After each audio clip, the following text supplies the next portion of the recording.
Hi there! This video is a tutorial of how to make fried rice. Me, growing up in a home with an Asian father, we always took leftovers from whatever was left around, and he always threw it into the rice bowl. And I always thought it must have been so hard to make it, and I found out it's quite easy, and actually fried rice is what Chinese people make when they don't know what to make but they have leftovers. So here we go. What you see here is some chicken that we made 2 days ago. We cooked it up with some Italian seasoning, some oil, a few other spices, and then we had it with a fettuccine alfredo. And you can use just about any type of meat for fried rice. This chicken will do quite well with this fried rice. I also have some mushrooms right here that I cooked, and if you look really closely, you make sure that the mushrooms have a little bit of pink still on them, or just a little bit of light brown, but never dark brown, because that's not any good. If you see over here, I have my wok. Any wok will do, but a wok that's usually a non-stick is the best. And you see here I'm using Mazola canola oil. It doesn't matter really what kind of oil, except never, ever, ever use olive oil. It'll ruin your fried rice. Any vegetable oil, sunflower oil, or anything like that is fine. What I'm doing right now is I'm cracking the eggs. Now some people say that they like their fried rice with the eggs cracked right in there when you're making it. I think that's a bad idea because it doesn't taste right. But whatever suits your fancy. I like to use the traditional way of just making the eggs beforehand, but this really is up to you. I don't really do anything fancy with the eggs. I stick in a little bit of milk just to make it fluffy. And I have my oil in the pan right now. And watch out because it might splash back at you. So with your eggs, you just cook them normally.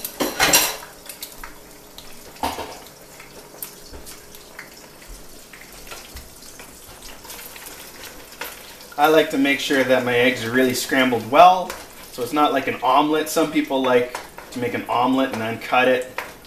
I think it doesn't give it that texture that I like in my fried rice. I like a good, morsels inside of the fried rice, or some Chinese old men like to call them treasures. Fried rice with treasures. And you can see why after we make it, how there's treasures inside of your fried rice.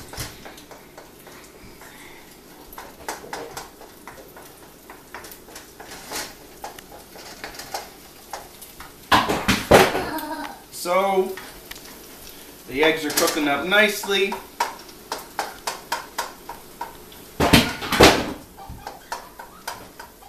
That crash you hear is my daughter Naomi. You know, I always think when I was growing up how much of a distraction I was to my dad, and he still made really good fried rice. Doesn't matter who's in the kitchen, whether they're asking questions, it's good to teach people how to make fried rice, and hopefully this video will help you immensely as you learn to make your own fried rice. So the eggs are finished. Put them down. Now, you don't really need to wash the pan since the eggs are going right back in. So you take the oil. Now a lot of people think you don't use that much oil in fried rice. My dad always uses a ton of oil. It really is up to you. Next thing that you do is I like to have lettuce. I like to have lettuce in my fried rice. And you cut it really thin. Now iceberg, if you have iceberg lettuce, that's the best. But a little bit of romaine, maybe a Boston leaf lettuce will do quite nicely as well. So you cut it really thin, just like this.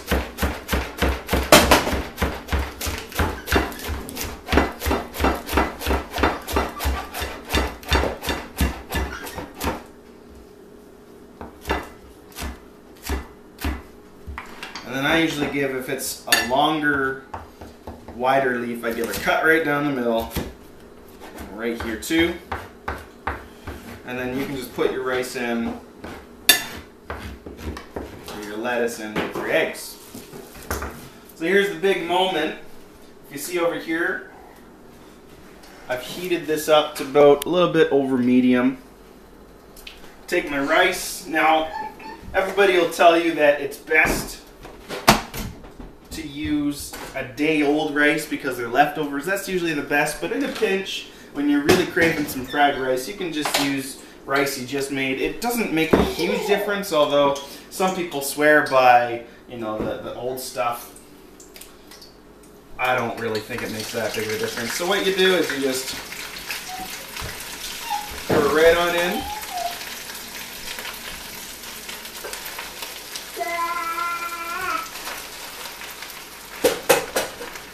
And since it's a fried rice, you want to make sure that it's fried really well on the bottom, and then you start your flipping. So what I'm doing now is I'm just chopping this up. Just like this. You know, just to break up every single little piece. Now Matt, I know with you, you normally like to put some beans in your rice beforehand. You can still do that. You can put whatever spice in you want. Sometimes I know you like to put some turmeric in. That's fine.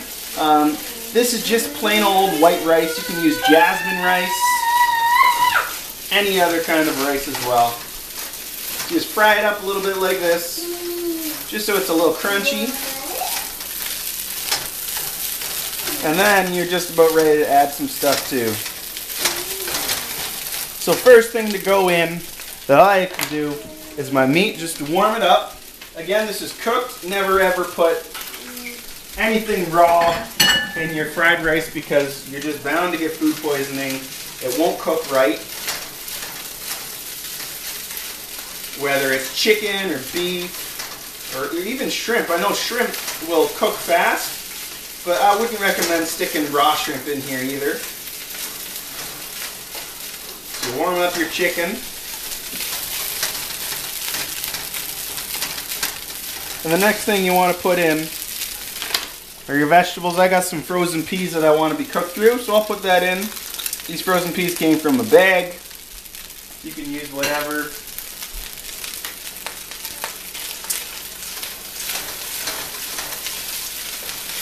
And you mix it in as so.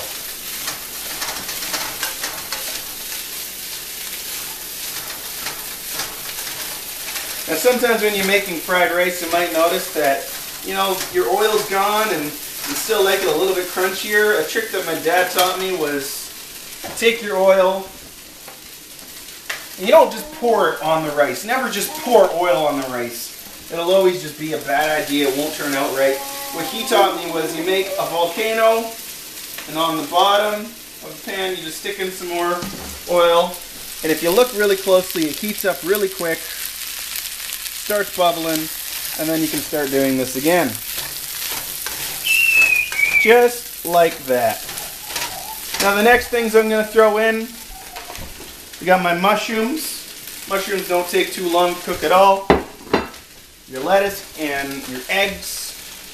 Throw that on in. And then you mix again. Constantly mix. You'll notice I'm using 2 rice scoopers. I like plastic more than wood because I find rice will stick to the wood. But traditionally you use wood. And again, never metal on metal when it comes to a non-stick pan. It'll ruin your pan. I've had this pan for about 4 years, I think, and it's been great, and it's because I haven't used metal on it. So you'll notice it's coming out quite nicely. And now the spices. Spices are always the fun part. I put some salt in, just regular table salt. If you want, you can measure it out if you have a salt intake limit. If not, I just throw it right on to taste. The next thing I have in my arsenal is this ground ginger. I don't really recommend using real ginger and cutting it up just because it is fresh and the moisture hasn't come out of it, and you'll just get these little pieces that if you have any friends that you're eating it with, they won't like it. This ground ginger just coats it real nice. It's great for the kids. If you're going to measure it out, I would say 1/8 of a teaspoon would be just fine for a size this big. And mix it in again. Now what I do at this moment is I turn the heat up. It's at a little bit over medium now on mine. It goes up to 10, and I'll turn it up to about 8.5.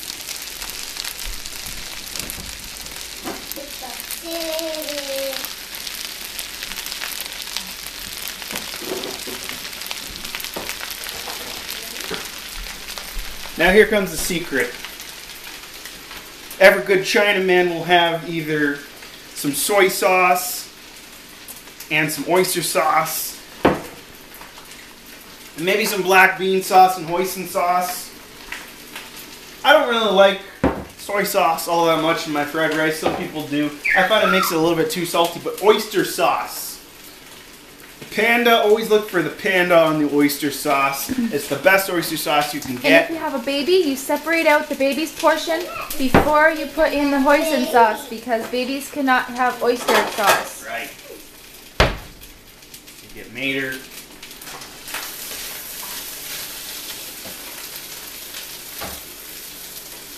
Thanks, baby. Alright. So, Panda brand oyster sauce. You'll notice on the ingredients: water, sugar, salt, oyster extracts. This is where your babies can't have it. Some MSG, mono sodium glutamate. Not a lot of people like it. We swear by it in our house though, MSG. Actually, as a kid, I remember my dad had just this powder, and he'd always tell me MSG, and it was so good. He was so addicted to it. So I threw in about 2, maybe 3 tablespoons of this oyster sauce.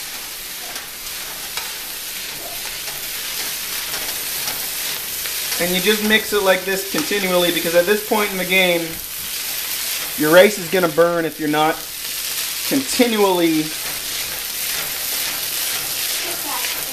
stirring and tossing it. And you do this for about 3 minutes. You'll see the steam coming up, and my hands are just getting hot. Really, there's nothing you can do to counteract it. You could use an oven mitt. Be a man, and I would say just put up with it. Your hands will be fine.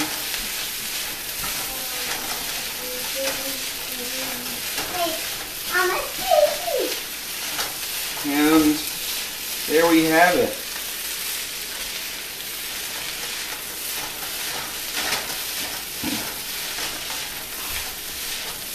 And you'll see the coloration in this. The color is changing. It was like a white, and now it's going to a darker color, and that's all thanks to our Panda brand oyster flavored sauce. Looks delicious, doesn't it? Now, Matt, I noticed that you said you use peanut butter in fried rice. This is 100% natural smooth peanut butter. The only ingredients are organic peanuts. There's no icing sugar or anything like that. You can, I would suggest, only do your organic natural peanut butter, because you don't want to put icing sugar. That's just disgusting to put that in. You can. I don't suggest it, but whatever floats your boat.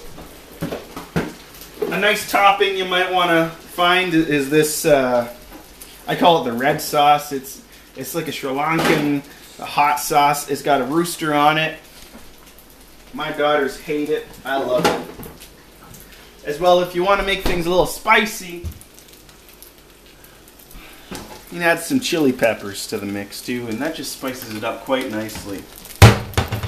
Here, remember I said make sure you constantly do this, because it's going to burn. I got lucky. The fried rice gods decided to be gracious with me, and they didn't burn the bottom, but that could have happened really easily. And there you go. You get a bowl.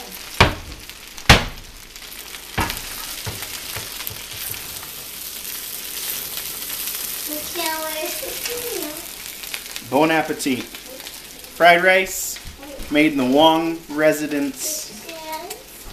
Eat up.